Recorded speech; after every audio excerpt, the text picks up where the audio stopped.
Joining us now on the phone is Houston Fire Chief Samuel Peña. Chief, thank you so much for talking with us. I know you're very, very busy. Yesterday, the mayor said that there were close to 200 critical rescues still pending, but hope to have those completed by the end of the day. Where does that number stand?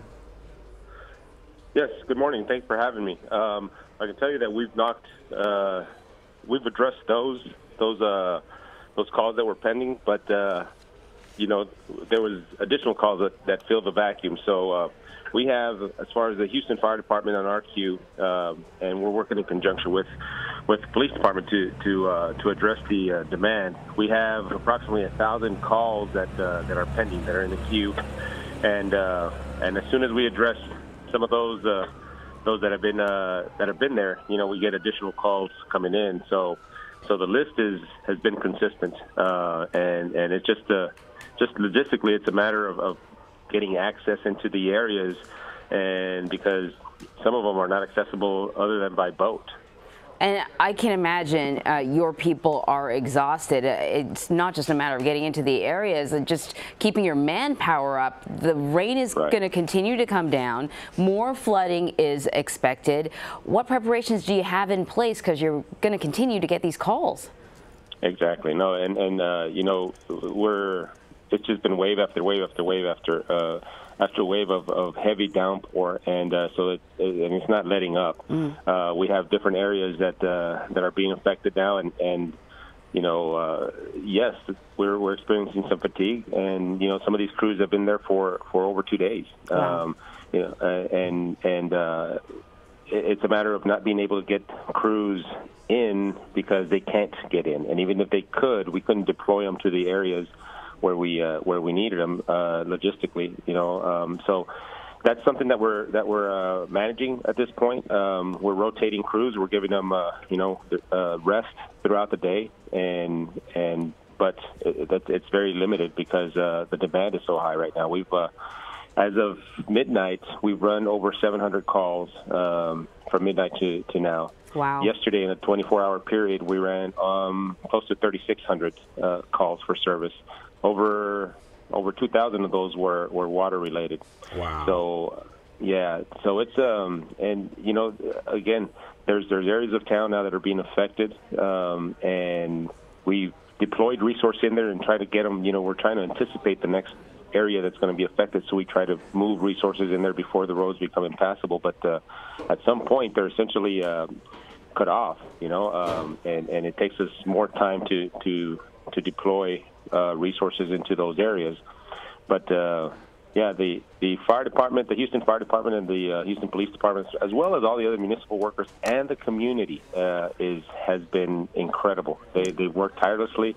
You know, a crisis certainly brings out the best qualities in humans, and you know, there's a lot of items that we can show to display that. Yeah, I mean, nobody messes with Texas, even Harvey. There is that picture that has gone viral of that Harris County sheriff who just sort of passed out after doing water rescues over the course of 12 hours. The question for you, Chief, is how are your guys doing? How is your team doing?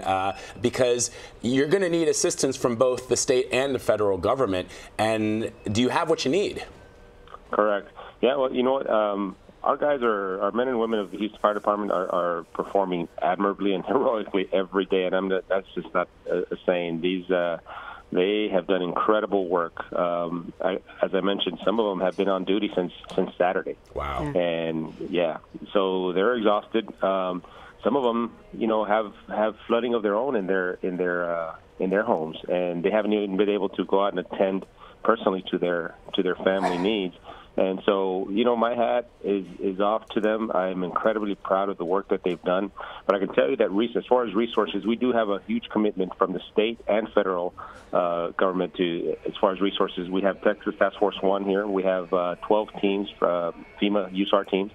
And they brought personnel, and they brought equipment, which is, you know, high water equipment and boats, which is what we need right now. That's the stuff you really need. And I know it's all hands on deck. You've actually been going out personally on some of these rescues. What have you been seeing when you head out into these neighborhoods? These are people that have probably been waiting for a couple of days to see somebody come by. Tell us a couple stories. Exactly. You know, it's really heartbreaking. You know, it's total devastation.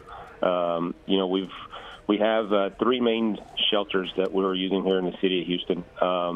The George R. Brown Convention Center, the capacity is 5,000. We're at 9,000, over 9,000 right now.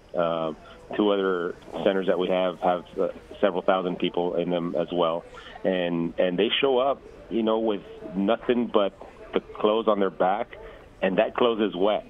And you know, but the incredible outpour of support from the community, even those that have, because everybody's experiencing some loss, has been incredible. The community has stepped up. They've provided food to some of the fire stations when they can get to them, and you know, the donations for the shelters has been incredible. We can always use more. And the Red Cross has been doing yeoman's work on this.